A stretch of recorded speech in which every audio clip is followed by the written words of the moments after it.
حضرت عمر بن خطاب رضی اللہ عنہ کی زندگی تاریخ اسلام میں ایک بے مثال ہے۔ آپ کی زندگی بہادری، عدل، دیانت، تقوی اور اسلامی اصولوں کی پاسداری کا عظیم نمونہ تھی۔ آپ کا شمار خلفائے راشدین میں دوسرے خلیفہ کے طور پر ہوتا ہے اور آپ کی خلافت کا دور اسلام کی فتوحات اور عدل و انصاف کے لحاظ سے نہایت سنہری دور تھا۔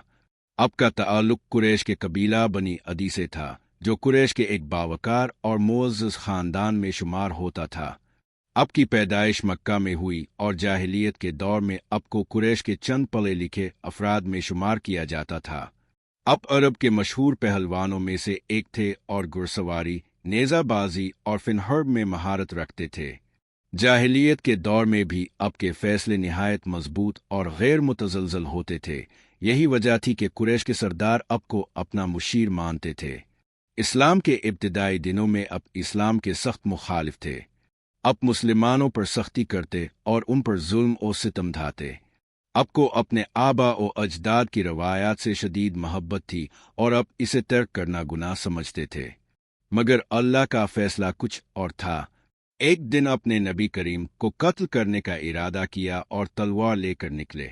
راستے میں ایک شخص سے ملاقات ہوئی جس نے بتایا کہ پہلے اپنی بہن اور بہنوئی کے اسلام کے بارے میں معلوم کرے۔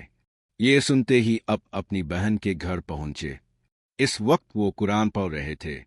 اب کے آتے ہی انہوں نے قرآن کے اوراق چھپا دیے، مگر حضرت عمر رضی اللہ عنہ نے انہیں دیکھ لیا اور غصے میں بہن کو مارا۔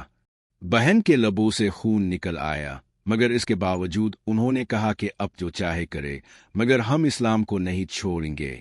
یہ سن کر حضرت عمر رضی اللہ عنہ کا دل پگھل گیا اور انہوں نے کہا کہ وہ وہی کلام دیکھنا چاہتے ہیں جس کی وجہ سے یہ لوگ اتنے مضبوط ہو گئے ہیں۔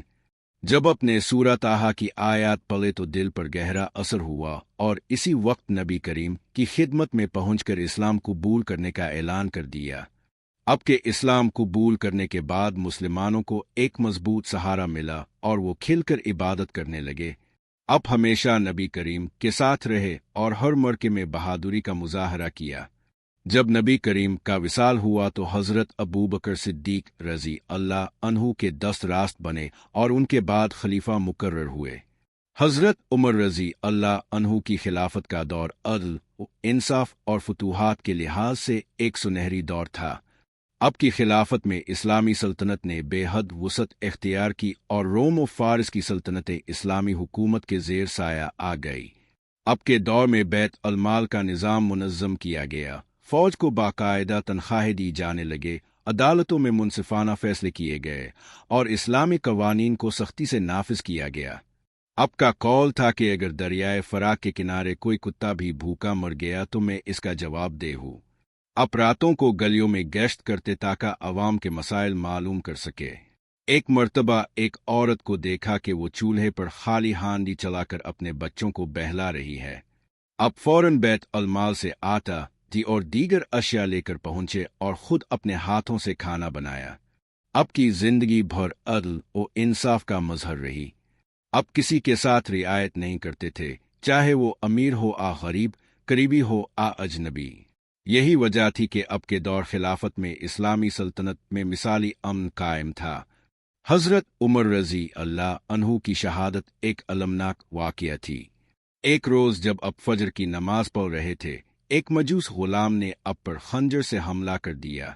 اب شدید زخمی ہو گئے اور چند دن بعد وفات پا گئے۔ اب کو نبی کریم اور حضرت ابوبکر صدیق رضی اللہ عنہ کے پہلو میں دفن کیا گیا۔ حضرت عمر بن خطاب رضی اللہ عنہ کی زندگی کا ہر پہلو مسلمانوں کے لیے مشعل راہ ہے۔